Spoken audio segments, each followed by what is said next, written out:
Hello student, I am Sonam. Welcome back to my YouTube channel अपना विद्यालय। आज के इस वीडियो में हम आप सभी को बताएंगे क्लास 10 साइंस अर्धवार्षिक परीक्षा 2025-26 का बिल्कुल वायरल पेपर बताएंगे।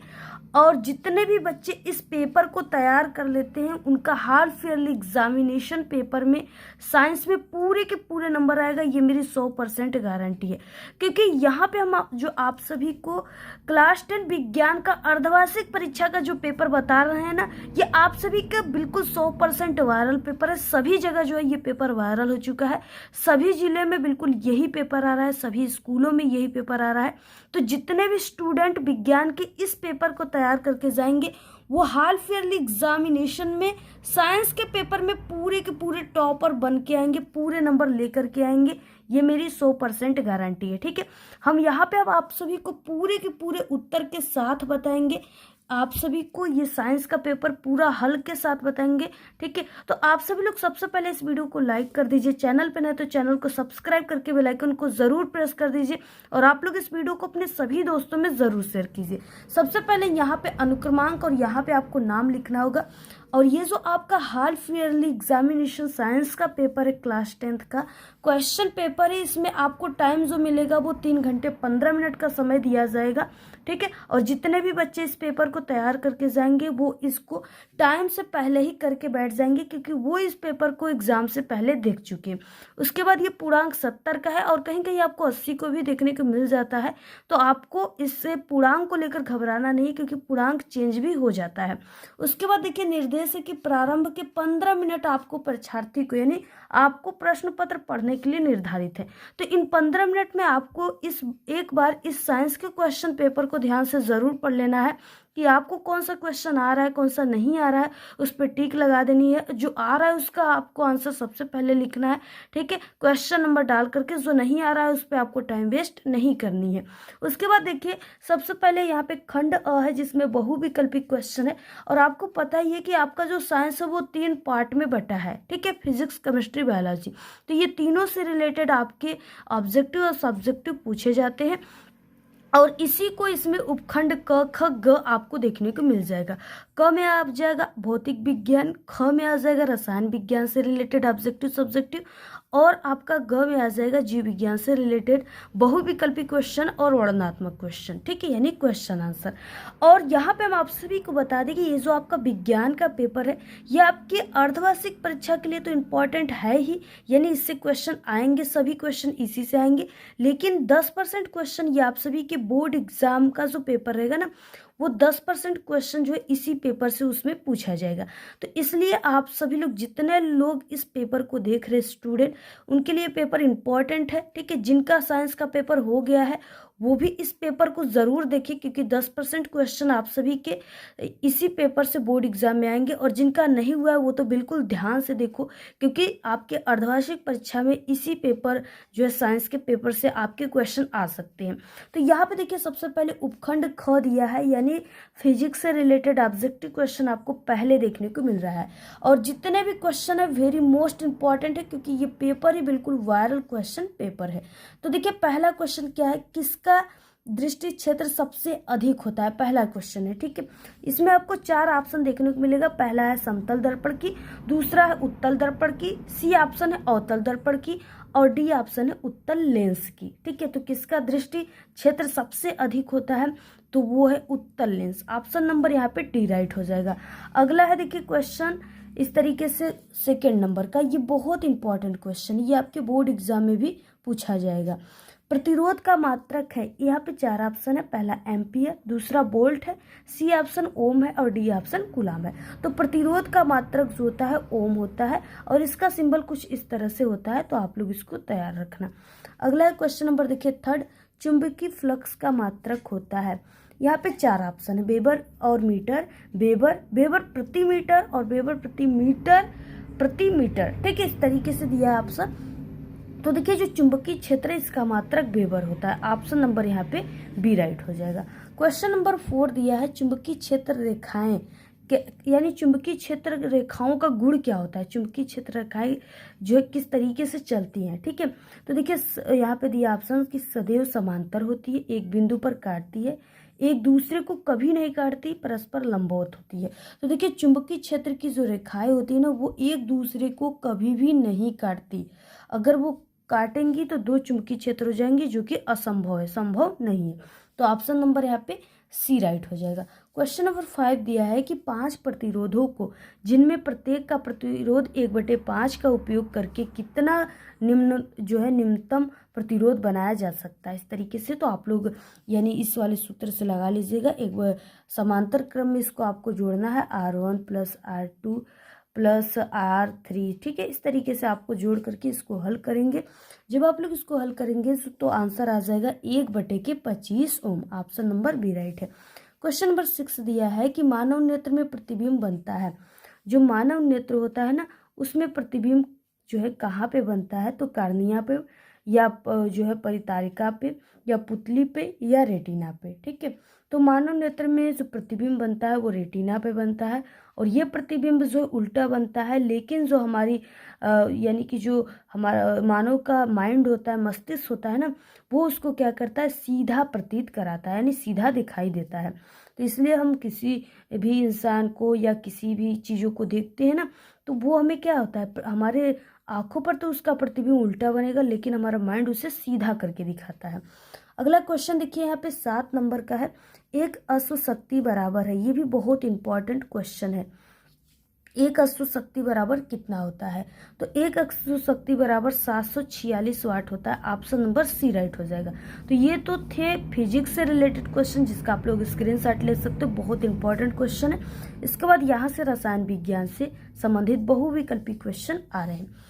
8वां क्वेश्चन है कि एक तत्व यम के कार्बोनेट का सूत्र MCO3 है, इसके क्लोराइड का सूत्र होगा, ठीक है। तो इसका जो क्लोराइड का सूत्र हो जाएगा वो क्या हो जाएगा, MCl2। ये क्या हो जाएगा, MCl2। ये Cl2 क्या है, क्लोराइड है। अगला क्वेश्चन नंबर 9, विद्युत श्रृंखला यौगिक है। विद्युत श्रृंखला यौगिक कौन सा है इसमें से, तो देखिए ब्यूटीन 2 यही जो है विद्युत है। ऑप्शन नंबर डी राइट हो जाएगा।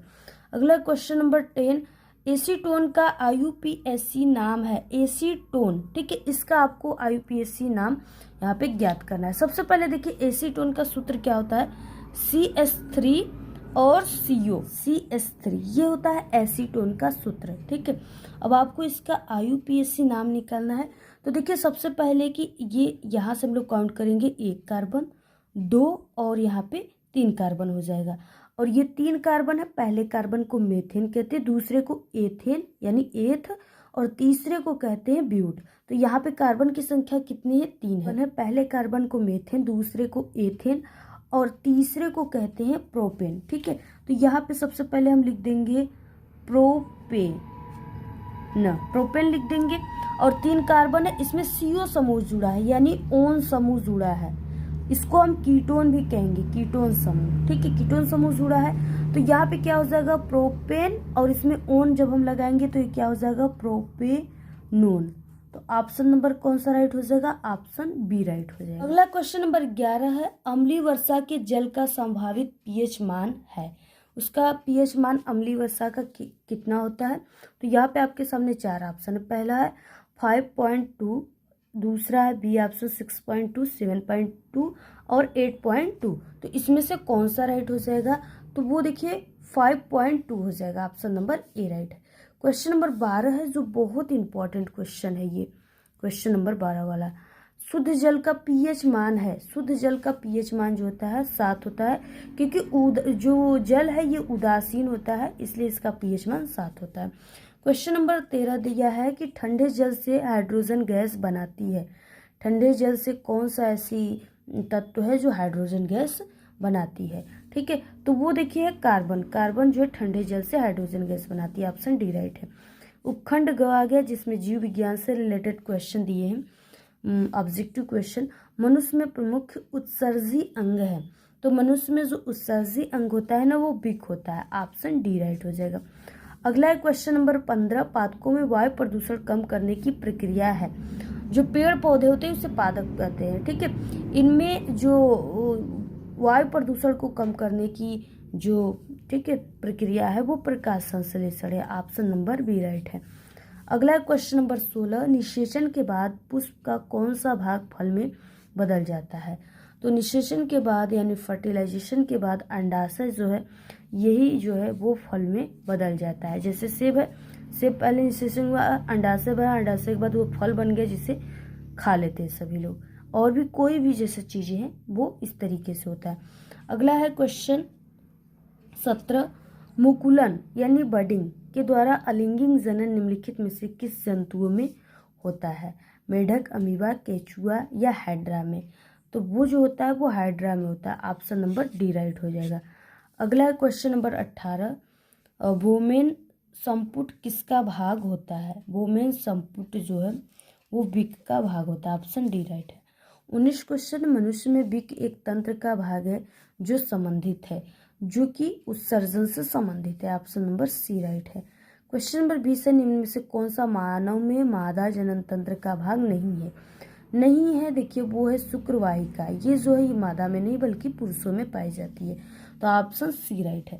तो इस तरीके से ये 20 ऑब्जेक्टिव थे जो बहुत इंपॉर्टेंट थे। अगर आप लोग इसको तैयार कर लिए तो इसमें से आपका 20 नंबर बिल्कुल पक्का है और बाकी के 50 नंबर वाले क्वेश्चन अब यहाँ से स्टार्ट होते हैं। देखिए खंड ब दिया है जिसमें वर्णनात्मक प्रश्न है। सबसे पहले क्या है कि इस तरीके से उपखंड क दिया है यानी फिजिक्स से रिलेटेड क्वेश्चन इसमें दिया है। तो देखिए पहला क्वेश्चन इस तरीके से दिया है, पहले नंबर का क। इसमें क्या होता है ना कि आपका पहले आंकिक क्वेश्चन शुरू होता है, कभी आपका जो है परिभाषा वाला स्टार्ट होता है और आपके जो ये विज्ञान होता है ना इसमें सवाल वाले क्वेश्चन जरूर आते हैं और कुछ क्वेश्चन अनिवार्य होते हैं जो आपको हल करना ही करना है। कुछ क्वेश्चन अथवा में दे देता है, पहला आपको डेफिनेशन बोलेगा, डेफिनेशन यानी परिभाषा लिख सकते हो, अदरवाइज आप लोग सवाल आता है तो सवाल हल कर सकते हो, ठीक है। और कुछ क्वेश्चन अनिवार्य होते हैं, जैसे यहाँ पे देखिए ये अनिवार्य है कि आपको हल करना ही करना है। पहला क्वेश्चन है और ये इंपॉर्टेंट क्वेश्चन है, एग्जाम में आपके आते हैं। एक विद्युत चालक में 10 एम्पियर की धारा बह रही है, उसमें प्रति सेकेंड में बहने वाले इलेक्ट्रॉनों की संख्या की गणना करना है। ये आपका 2 नंबर का क्वेश्चन है, ठीक है। सबसे पहले कि यहाँ पे देखिए जो इलेक्ट्रॉनों की संख्या है उसको हम लोग n से शो करेंगे, ठीक है। इलेक्ट्रॉनों की संख्या जो हमें ज्ञात करनी है। सबसे पहले देखिए कि एक इलेक्ट्रॉन पे जो आवेश होता है वो कितना होता है। एक इलेक्ट्रॉन को हम ई से दिखा देते हैं कि एक इलेक्ट्रॉन पे आवेश, तो एक इलेक्ट्रॉन पे जो चार्ज होते हैं ना वो 1.6 इंटू 10 के पावर -19 गुलाम होते हैं, ठीक है। -19 गुलाम यहाँ पे लिख देते हैं हम, 1.6 इंटू 10 के पावर -19 गुलाम। तो इस तरीके से इतना गुलाम होता है। अब कुल आवेश यानी आपको यहाँ पे निकालना है कुल आवेश बराबर n और गुणते एक यानी एक इलेक्ट्रॉन पे आवेश 1.6 इंटू 10 के पावर -19, ये इस तरीके से हो गया। और कुल आवेश इस क्वेश्चन में दिया है कि एक विद्युत चालक में 10 एम्पियर की धारा बह रही है, उसमें प्रति सेकंड में बहने वाले इलेक्ट्रॉनों की संख्या आपको ज्ञात करना है, ठीक है। तो यहाँ पे देखिए कुल आवेश यानी Q बराबर जब हम लोग I इंटू टी से निकालेंगे तो यहाँ पे जो है Q बराबर जो I का मान Q बराबर देखिए I का मान 10 दिया है इंटू यहाँ पे क्या है, यहाँ पे प्रति सेकंड यानी 1/के, यहाँ पे हम मान लेते हैं 1/1 और जो कि इस तरीके से इसको हम यानी इसको 1 मान लेते हैं। तो यहाँ से हमें चार्ज जो है 10 ही गुलाम निकला है। तो कुल आवेश हमारे पास कितना आ गया 10 बराबर n इंटू 1.6 इंटू 10 के पावर -19। अब n का मान हमें निकालना है, तब अब ये जो चीज़ें इसके गुणे में है भाग इधर जाएगा बराबर के तो भाग में हो जाएगा। तो ये हो जाएगा n बराबर 1 यानी n बराबर 10 और बटे के यहाँ पे हो जाएगा 1.6 इंटू 10 के पावर -19। अब देखिए इसका हम लोग इसमें जो है भाग देंगे तो यहाँ पे हमारा n बराबर कितना आ जाएगा, यहाँ पे आ जाएगा 6 ठीक है 25 इंटू 10 के पावर, ये -19 से ऊपर जाएगा तो ये प्लस में हो जाएगा और यहाँ पे जब इसमें हम भाग दिए इसका दशमलव इधर उधर किए तो ये यहाँ पे 18 हो जाएगा, एक कम हो जाएगा, ठीक है। तो यहाँ पे इतना बचा और उसके बाद देखिए इस तरीके से अब इसमें हम 10 का जो है गुणा करेंगे तो यहाँ पे हो जाएगा n बराबर 6.2 5 इंटू 10⁻19। 10 का हम गुणा जब इसमें किए तो इसमें एक ऐड हो गया घात, ठीक है। तो यहाँ पे हमारा मान इतना आ गया और यही जो है इसका आंसर है। इस तरीके से आपको इसको नोट करना, 6.25 इंटू 10⁻19 ये इसका आंसर है, ठीक है। नोट कर लो आप लोग, इसी तरीके से ये हल होगा। अगला देखिए क्वेश्चन इसमें दिया है, क्वेश्चन पहले का ख है जो कि अनिवार्य है। संलग्न विद्युत परिपथ में बहने वाली विद्युत धारा आई की गणना कीजिए। ये भी आपका 2 नंबर का क्वेश्चन है। इसमें आपको आई की गणना करना है। सबसे पहले देखिए आपको किस तरीके से इसको हल करना है। ये आपका पहले का ख क्वेश्चन है। सबसे पहले कि इसमें आपको प्रतिरोधों को देखना है कि कौन सा श्रेणी क्रम में और कौन सा समांतर क्रम में है। तो देखिए यहाँ से हमारा क्या लगा हुआ है, वोल्ट लगा है, जो कि भी का मान यहाँ पे 12 वोल्ट दे दिया है। और इसमें देखिए पहला यानी 2 ओम दिया है प्रतिरोध, एक ओम, एक 4 ओम और एक 1 ओम दिया हुआ है। इसमें टोटल आपके 4 जो है यानी 4 प्रतिरोध, हाँ 1 2 3 4 5 6 प्रतिरोध, टोटल 6 प्रतिरोध इसमें जुड़े हैं। सबसे पहले देखिए कि ये जो 2 ओम का प्रतिरोध है और ये 4 ओम का प्रतिरोध जो है और ये 1 ओम का प्रतिरोध, ये जो है तीनों जो है किसमें जुड़े हैं, श्रेणी क्रम में। तो पहले हम लोग लिखेंगे, यहाँ पे हल हो जाएगा कि 2 ओम का प्रतिरोध और आपका 4 ओम का प्रतिरोध और 1 ओम के प्रतिरोध को हम पहले श्रेणी क्रम में जोड़ेंगे। परिपथ में किस में जोड़ेंगे, इसको श्रेणी क्रम में जोड़ेंगे, जोड़ने पर, ठीक है। तो इसको हम जब जोड़ेंगे तो श्रेणी क्रम का सूत्र क्या होता है, R बराबर R1 plus R2 plus R3, ठीक है। R1 का हम यहाँ पे R1 का मान निकाल रहे हैं, या इसे R डैश भी मान सकते हैं हम, ठीक है। तो R बराबर इतना निकल गया। अब यहाँ पे देखिए जो मान है उसको रख दीजिए, R1 का मान 2 ओम प्लस R2 का मान 4 प्लस R3 का मान 1 ओम। अब ये टोटल कितना आ गया, यहाँ से R बराबर कितना आ गया, इसे R1 मान लीजिए, R1 बराबर यहाँ पे 6 ओम आ गया, 6 ओम आ गया।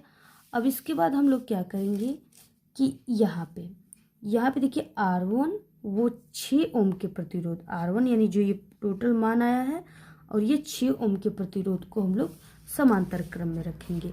तो यहाँ पे जो मान आया यानी R1 वो 6 ओम के प्रतिरोध को परिपथ में समांतर क्रम में जोड़ने पे, आप लोग जो हम बोल रहे हैं नोट कर लीजिएगा, यहाँ पे थोड़ा सा ही लिख देते हैं, समांतर क्रम में जोड़ने पे।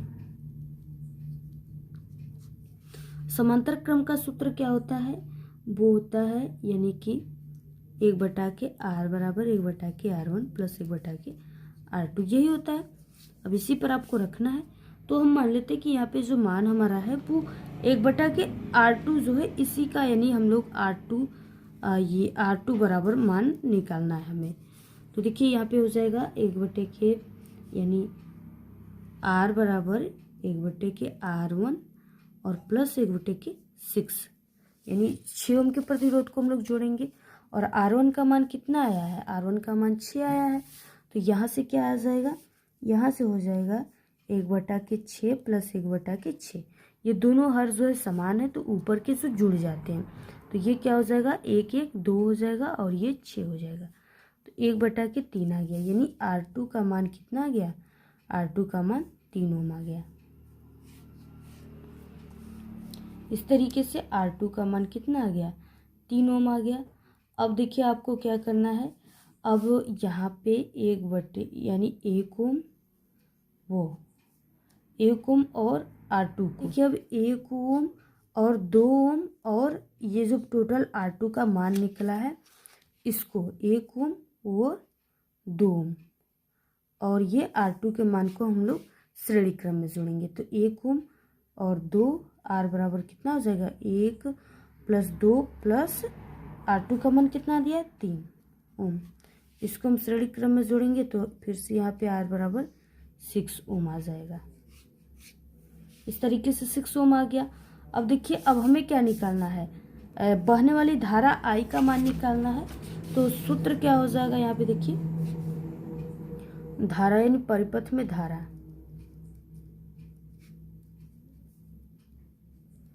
धारा I बराबर क्या हो जाएगा, V/R। और V का मान इसमें दिया है, V का मान कितना दिया है, 12 वोल्ट। तो इसको आप लोग रख दो, 12 बटे के R का मान अभी हमने निकाला है 6, तो ये इससे कट जाएगा। तो I बराबर कितना आ जाएगा, 2 आ जाएगा, 2 एम्पियर। और यही इसका आंसर हो जाएगा। तो आप लोग इसको नोट कर लेना, ठीक है। ऐसे ही एक सवाल लगेगा, यही इसका फाइनल आंसर है। अगला है क्वेश्चन नंबर 2 है कि 15 सेमी फोकस दूरी का कोई अवतल लेंस है, किसी बिंब यानी वस्तु है, बिंब का प्रतिबिंब लेंस से 10 सेमी दूरी पे बनता है। बिंब लेंस से यानी वस्तु लेंस से कितनी दूरी पर स्थित है, किरण आरेख खींचिए। ठीक है, इस तरीके से आप सभी को किरण आरेख खींचना है और ये 4 नंबर का क्वेश्चन है। और इसके बाद देखिए अब आपको हल कैसे करना है, तो यहाँ पे दूसरा नंबर है। सबसे पहले कि यहाँ पे देखिए क्या है कि 15 सेमी फोकस दूरी का कोई अवतल लेंस है, अवतल लेंस है, तो इसमें जो हम लोग फोकस दूरी को रखेंगे वो कितना रहेगा, वो माइनस में रहेगा, ऋणात्मक में रहेगा। ठीक है, तो -15 सेमी दिया हुआ है। इसके बाद जो यानी यहाँ पे प्रतिबिंब लेंस से 10 सेमी दूरी पे बनता है। प्रतिबिंब की दूरी तो दे दिया है, जिसको हम लोग माइनस में रखेंगे क्योंकि ये अवतल लेंस है, तो माइनस यहाँ पे 10 सेमी।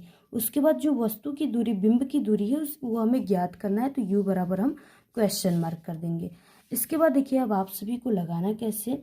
सबसे पहले कि ये जो है ये लेंस है, अवतल लेंस है, तो यहाँ पे हमें लिखना है कि लेंस के सूत्र से, तो वो हो जाएगा 1/F बराबर 1/V और -1/U। ये जो है ये लेंस का सूत्र होता है। इसी पर अब आपको मान रख देना है और यहाँ पे आंसर आ जाएगा। सबसे पहले हमें U का मान नहीं पता है, तो हम इस सूत्र को पक्षांतर करेंगे, तो 1/U बराबर 1/V और -1/F रखेंगे। 1/U का मान नहीं दिया है, 1/V का -10 रखेंगे और उसके बाद -1 जो मान दिया है उसको रखेंगे हम लोग, -15 रखेंगे। और यहाँ से देखिए 1/U इक्वल 1/10 और प्लस यहाँ पे 1/15। ठीक है, इस तरीके से दिया है। अब इसका हम लोग लक्ष्य ले लेंगे, तो यहाँ से हमारा हो जाएगा और ये आपका माइनस में रहेगा ही। ठीक है, ये चेंज नहीं होगा, ये माइनस माइनस प्लस में हो जाएगा। तो यहाँ पे देखिए जो दोनों से कट जाए, हमें ऐसा एलसीएम लेना है, तो हम यहाँ पे ले लेते हैं 30, जो कि इससे कट जाएगा। तो 10 से ये 30 कितने बार में, 3 बार में कटेगा और माइनस का चिन्ह है, तो 10 हैं कि 30 और प्लस यहाँ पे 15 जो है 2 बार में कटेगा, यानी 15 दूना के 30। तो यहाँ पे देखिए -3 जो है बड़ा है, इसमें से प्लस का 2 जाएगा, तो माइनस का 1/30 आ जाएगा। तो U बराबर हम यहाँ पे लिख सकते हैं, क्या आ जाएगा, -30 सेंटीमीटर। ये आपका U का मान यानी वस्तु की दूरी आ गई यहाँ से -30, और ये जो है अवतल लेंस है। ठीक है, तो देखिए -30 सेमी वस्तु की दूरी आ जाएगी, यानी बिंब की दूरी आ जाएगी, और ये अवतल लेंस है, 30 सेमी की दूरी पर लेंस के सामने ये वस्तु रखी गई है। तो आप लोग इसको नोट कर लीजिए, ऐसे ये हल होगा। अगला क्वेश्चन अथवा है। निकट दृष्टि दोष से पीड़ित एक व्यक्ति अधिकतम 50 मीटर की दूरी तक देख सकता है। सही दृष्टि के लिए उसे किस क्षमता और किस प्रकृति का लेंस का प्रयोग यानी करना होगा, आपको गणना करना है। ये 4 नंबर का क्वेश्चन है। ठीक है, तो ये दूसरे का अथवा वाला है, यानी पहले को आप लोग हल कीजिए, अदरवाइज अथवा जो दिया है उस क्वेश्चन को आपको हल करना है। सबसे पहले कि निकट दृष्टि दोष से पीड़ित एक व्यक्ति अधिकतम कितना देख सकता है, तो वो अधिकतम 50 मीटर तक देख सकता है। ठीक है, यानी उसका दोषपूर्ण आँख है, क्या है, दोषपूर्ण आँख है उसका।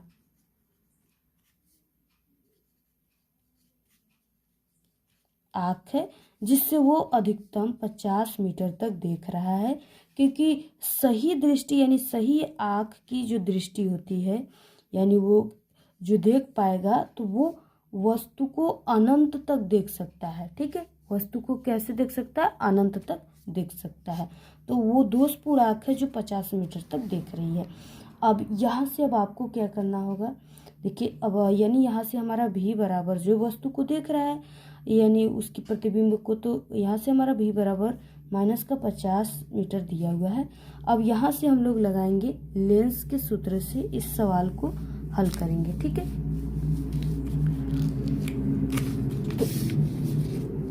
तो लेंस के सूत्र से जब हम लोग लगाएंगे तो यहाँ पे लेंस के सूत्र 1/F बराबर 1/V माइनस 1/U ये आ जाएगा।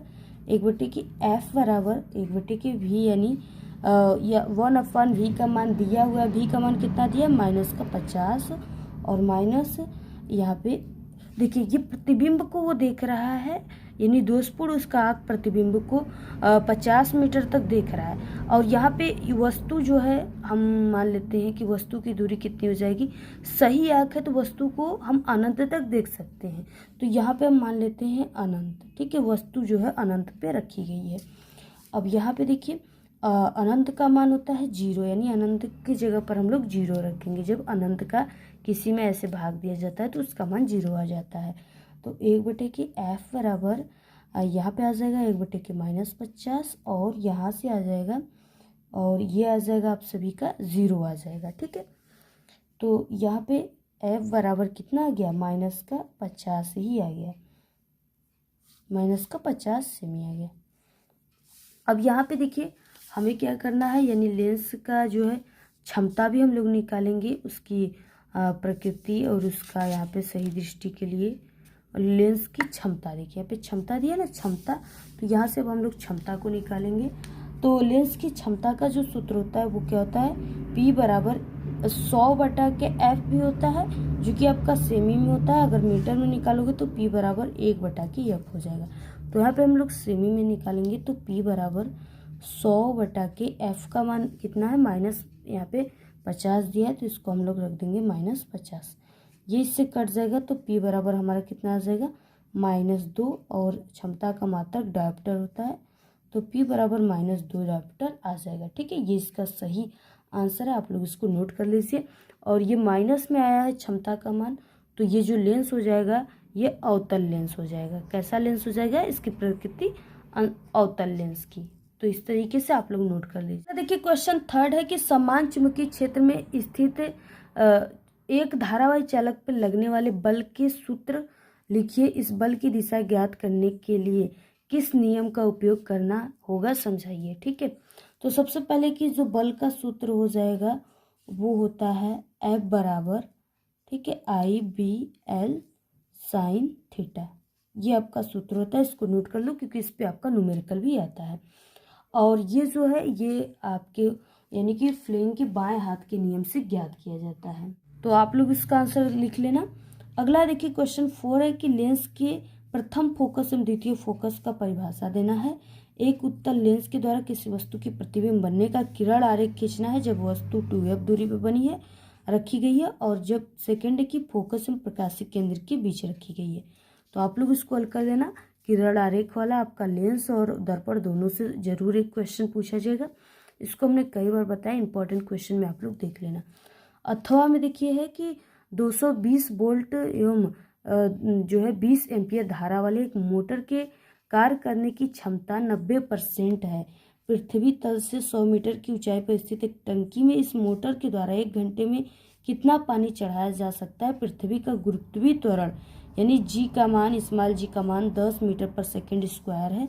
ये 6 नंबर का क्वेश्चन है। या तो आप लोग ये वाला कीजिए, किरण आरेख खींचिए, या जो ये सवाल है आप लोग इसको हल कीजिए, ठीक है। दोनों में से किसी एक को करना है। तो देखिए चलिए यहाँ पे हम हल करके आपको बताते हैं कि ये हल जो है किस तरीके से आपको करना है। देखिए आपको हल कैसे करना है, ये आपका चौथे का अथवा वाला क्वेश्चन है, ठीक है। और ये थोड़ा बड़ा है लेकिन बहुत ईजी है। अगर एक बार आप लोग इसको हल कर लोगे तो आप लोग इसको हमेशा हल कर लेंगे। ऐसे क्वेश्चन आपके मैथ में भी होते हैं, इस टाइप के क्वेश्चन। तो देखिए मोटर के द्वारा 1 घंटे में किया गया कुल कार्य क्या हो जाएगा, ठीक है। सबसे पहले जो मान दिया उसको हम लिख देते हैं, V बराबर 220 वोल्ट दिया है और I का मान जो है यानी एम्पियर धारा का मान 20 एम्पियर दिया हुआ है, ठीक है। अब यहाँ पे देखिए मोटर के द्वारा 1 घंटे में किया गया कुल कार्य,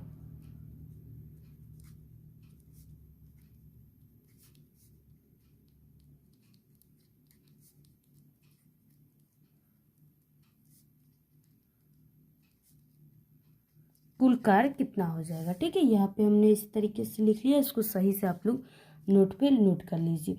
तो यहाँ पे देखिए कुल कार्य यानी इस तरीके से मान जो उसको रखने के बाद ऐसे लिखना है। तो देखिए सबसे पहले कि हम लोग यहाँ पे P बराबर V इंटू यहाँ पे I रखेंगे, यानी धारा का मान रखेंगे। ठीक है, तो यहाँ पे हमारा ये दिया हुआ है, तो हमारा P बराबर V का मान दिया है 220, इसको रख देंगे, और इंटू यहाँ पे 20 दिया है, इसको रख देंगे हम लोग। तो यहाँ से हमारा P बराबर मान कितना आ जाएगा, तो इसका मान आ जाएगा, देखिए 2 दूना के 4 और 2 दूना के 4, तो यहाँ पे हमारा 4 4 हो जाएंगे, और यहाँ पे 2 शून्य है तो इसको लिख दीजिए आप लोग, ये बराबर लिखा। ठीक है, तो यहाँ से आ गया 4400, और ये हो जाएगा यहाँ इस तरीके से वाट में आ जाएगा, यानी इसका मात्रक। अब देखिए यानी कि टाइम जो है यहाँ पे हम लोग क्या लेंगे, 1 आवर लेंगे, और जिसको अगर हम लोग ये घंटे को अगर हम लोग सेकेंड में चेंज करेंगे तो यहाँ से कितना आ जाएगा, 3600 सेकेंड आ जाएगा। ठीक है, 3600 सेकेंड, इसको ऐसे लिखो आप लोग 3600 सेकेंड। अब इसका हम लोग यानी मोटर के द्वारा 1 घंटे में किया गया कुल कार्य W बराबर क्या लिखेंगे, P इंटू टी लिखेंगे, और P का मान कितना आया है, जो मान आया है उसको लिख दीजिए आप लोग 4400 इंटू टी, यानी यहाँ पे 3600 हो जाएगा। अब इसका जब आप लोग गुणा करोगे तो यहाँ से आपका आ जाएगा, इस तरीके से इसका गुणा करोगे ना, तो यहाँ से आपका टोटल आ जाएगा, आप लोग गुणा करके देख लेना, यहाँ पे आ जाएगा 15 8 4, और यहाँ पे 2 इसका 4 जीरो हो जाएगा। तो इस तरीके से इतना मान आ जाएगा, इतना जूल, क्योंकि कार्य का मात्रक जूल होता है। तो यहाँ से जो है इतना मान आ गया। अब देखिए आपको मोटर के क्षमता के आधार पे उपयोगी कार्य कितना, यानी मोटर का क्षमता जो है कितना दिया है, इसमें मोटर का क्षमता जो है वो 90% दिया हुआ है। तो चलो भाई यहाँ पे अब हल करना है आपको, यानी हम सेकेंड स्टेप मान लेते हैं इसको, मोटर के क्षमता के आधार पे उपयोगी कार्य।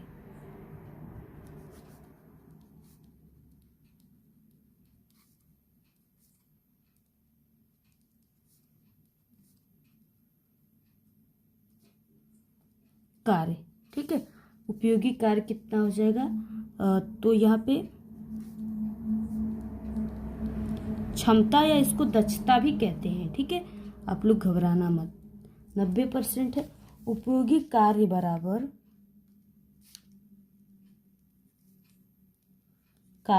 क्या हो जाएगा, कुल कार्य इंटू दक्षता यानी क्षमता। तो कुल कार्य हमारा कितना आया है, कुल कार्य जितना है उसको लिख देना है 4 शून्य, इंटू जो क्षमता दिया है वो कितना दिया है, 90% क्षमता दिया है। इसको हम लोग क्या करेंगे, इसमें 90% है तो इसको हम लोग 100 से भाग देंगे, तो ये जो है इस तरीके से ये कट जाएगा, और 2 शून्य से 2 शून्य कट गया। अब इसका इसमें आप लोग गुणा कर दोगे, तो जब आप लोग इसका इसमें गुणा करेंगे तो यहाँ पे W बराबर जो आ जाएगा 1 4 2 5 6, और ये 3 जीरो आ जाएगा। ठीक है, क्योंकि 2 जीरो इससे कट गया, 2 जीरो यहाँ 1 जीरो यहाँ, तो ये 3 जीरो आ जाएगा, और जूल इतना आ गया।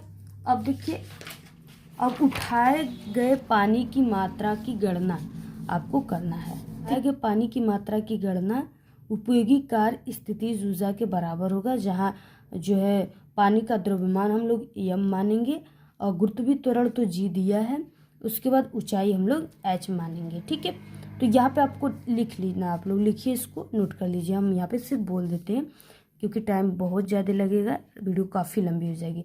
तो आप लोग देखिए यहाँ पे नोट करिए कि उठाए गए पानी की मात्रा की गणना उपयोगी कार्य स्थितीय ऊर्जा के बराबर होगा, जहाँ यम जो है वो पानी का द्रव्यमान है, और जी जो है स्मॉल एन जी गुरुत्वीय त्वरण है, एच ऊंचाई है।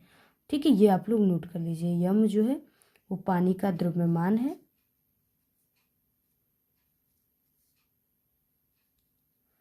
और जी जो है वो गुरुत्वीय त्वरण है, जी।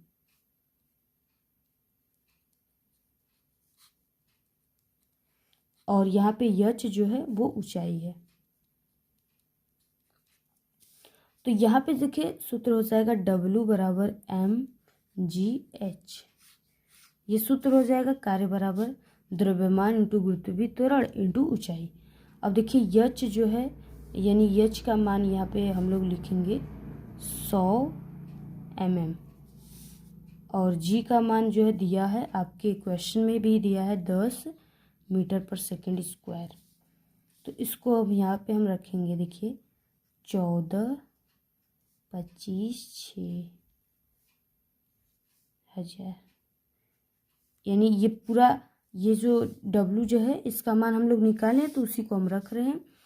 और यहाँ पे हो जाएगा इतना के बराबर आपको लिखना है यम इंटू एच का मान जितना है 100 दिया है तो 100 लिखिए और गुरुत्वीय त्वरण यानी जी का मान आप लोग बीच में भी रख सकते हो, यहाँ पे भी रख सकते हो। तो यहाँ पे ही हमने रख दिया।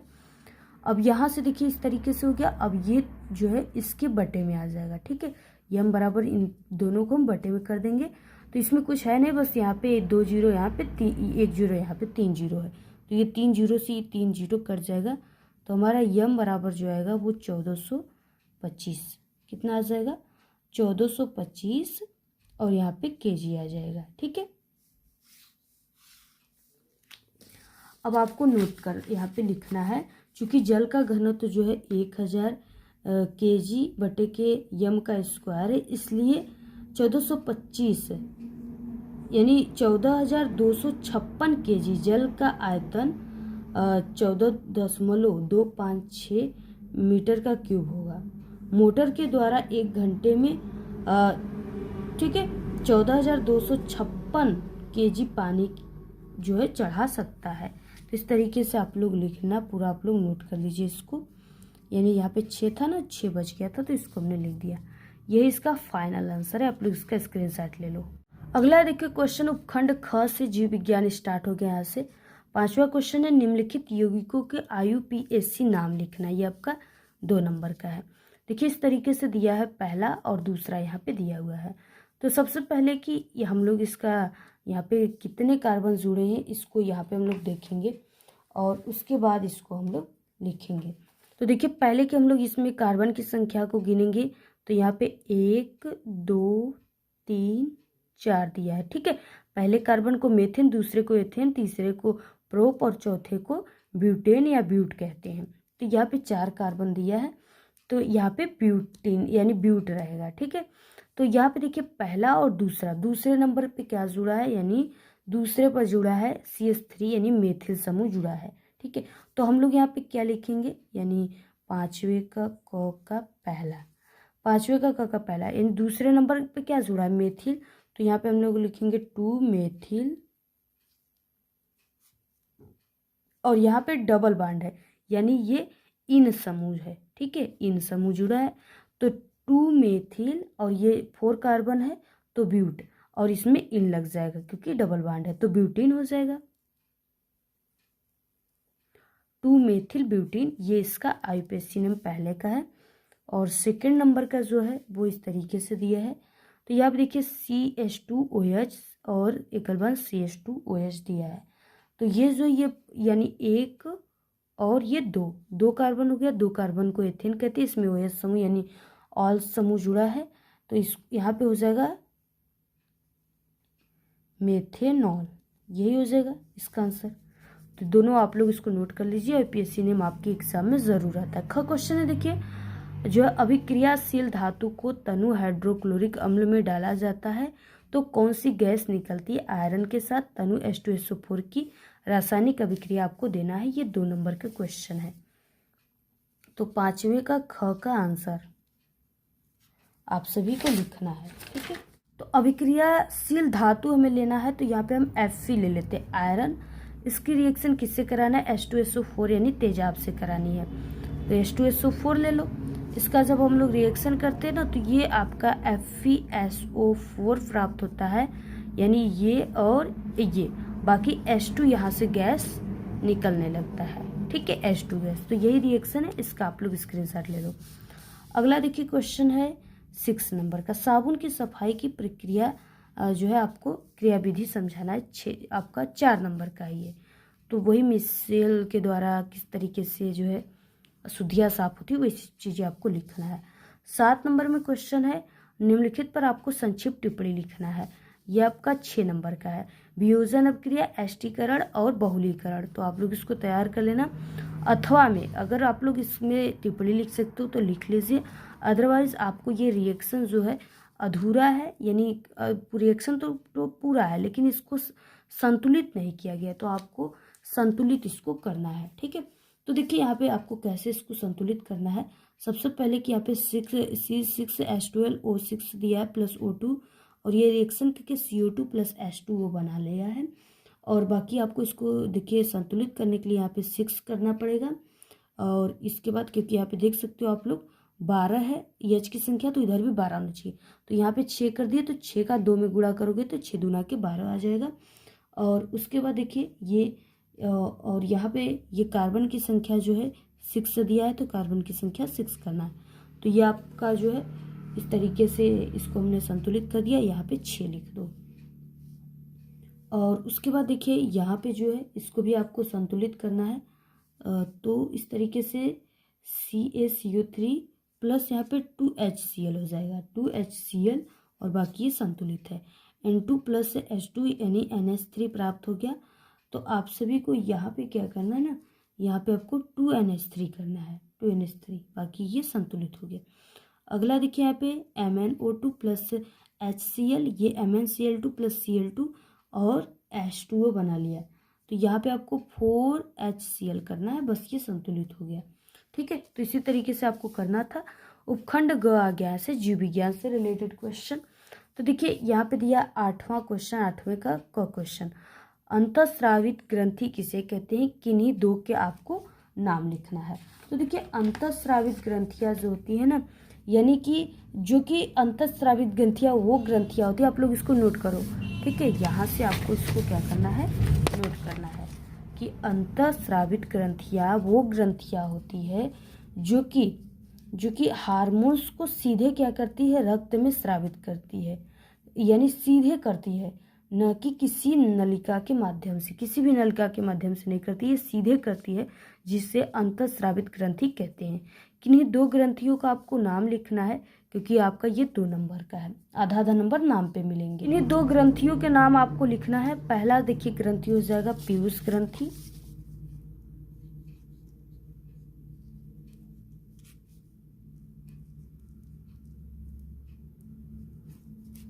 पहला पीयूष ग्रंथि, और सेकंड हो जाएगा थायराइड ग्रंथि।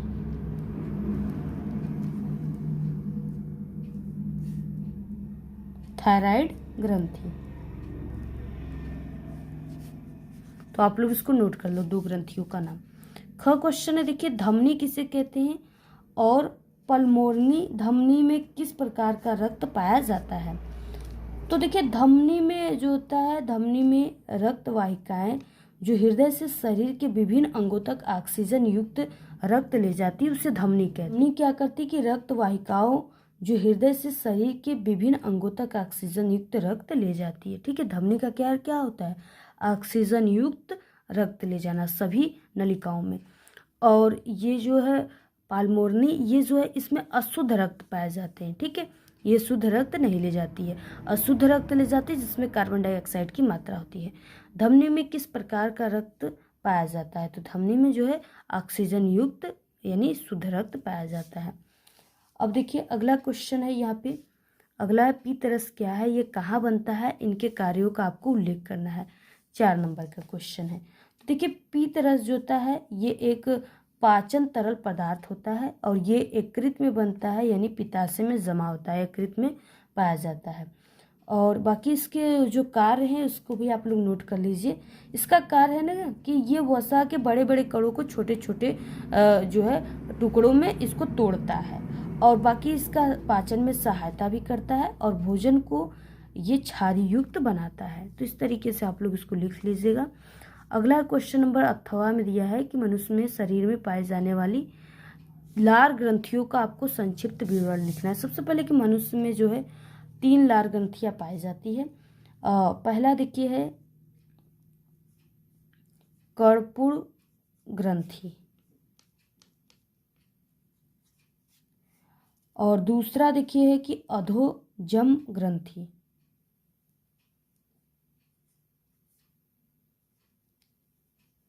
ग्रंथि, ठीक है।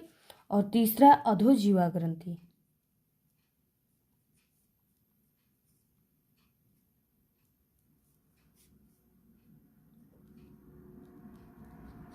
तो आप लोग इसको नोट कर लीजिए। कर्ण ग्रंथि जो है ये कान और जबड़े के बीच में होता है। अधोजंग जो है ये आप सभी का यानी कि दांतों की तरफ होता है।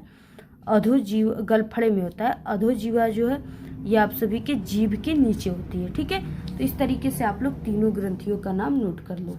लार में जो है टायलिन पाया जाता है जो स्टार्च में चेंज करता है खाने को, और स्टार्च में चेंज करता है। अगला क्वेश्चन देखिए 10 है कि अनुवंशिकी किसे कहते हैं, इसकी खोज कब और किसने की थी। तो देखिए पहले की इसकी खोज ग्रेगर जॉन मेंडल ने किया था जो कि 19वीं शताब्दी में। और अनुवंशिक किसे कहते हैं, जैसे कि कोई भी लक्षण जो है वो क्या होता है कि यानी जो है हमेशा जो है यानी जैसे क्या हुआ अगर माता पिता है तो उनकी कोई भी लक्षण जो उनके पुत्र में चले गए, ठीक है, उनके संतान में चले गए, अनुवंशिक लक्षण जो है वो बारी बारी से जाते रहते हैं, ठीक है, उसी को अनुवंशिकी कहते हैं।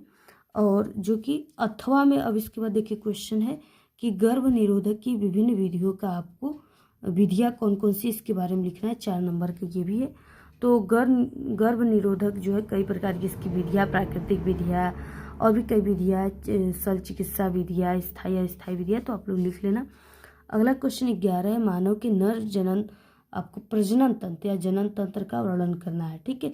तो मानव के नर प्रजनन तंत्र का जो है आपको चित्र वर्णन करना है। 6 नंबर का क्वेश्चन, आप लोग चित्र भी बना सकते हो। बाकी इसमें जो भी जो है यानी जो भी इसका भाग होता है उसके बारे में आपको लिखना है। जैसे मानव के नर प्रजनन तंत्र में विषण का कार्य क्या होता है, ठीक है, शुक्रवाहिका जो उसकी कार्य क्या होती है, ये सब चीज़ें आपको लिखना है। अथवा में देखिए है यानी 11 क्वेश्चन कीजिए। अथवा में आपको ये वाला क्वेश्चन करना है, पुष्पी पादपों में लैंगिक जनन पर आपको एक निबंध लिखना है। तो ये 6 नंबर का क्वेश्चन है, ठीक है। दोनों में से किसी एक को करना। बहुत इंपॉर्टेंट क्वेश्चन है, पूरा स्क्रीनशॉट ले लो। ये क्वेश्चन आपके पेपर में आ सकते हैं और ये आपके बोर्ड एग्जाम में भी पूछे जाएंगे, तो पूरा आप लोग तैयार कर लेना, ठीक है, आप सभी लोग। और इससे पहले हमने क्लास 10 के ऑल सब्जेक्ट के अर्धवार्षिक परीक्षा और बोर्ड एग्जाम के पेपर की वीडियो चैनल पे बन चुकी, तो आप लोग प्लेलिस्ट से विजिट करके देख सकते हो। अदरवाइज आप लोग इस वीडियो के एंड स्क्रीन हम लगा देंगे, वहाँ से भी देख सकते हो। और आप सभी लोग को अगर इस पेपर की PDF चाहिए तो टेलीग्राम चैनल को ज्वाइन कर लीजिए, लिंक इस वीडियो के डिस्क्रिप्शन बॉक्स में मिल जाएगा। और इसके आंसर के लिए हमें इंस्टाग्राम पे फॉलो कर लीजिए, लिंक इस वीडियो के डिस्क्रिप्शन बॉक्स में मिल जाएगा, ठीक है। आज के इस वीडियो में सिर्फ इतना ही, धन्यवाद।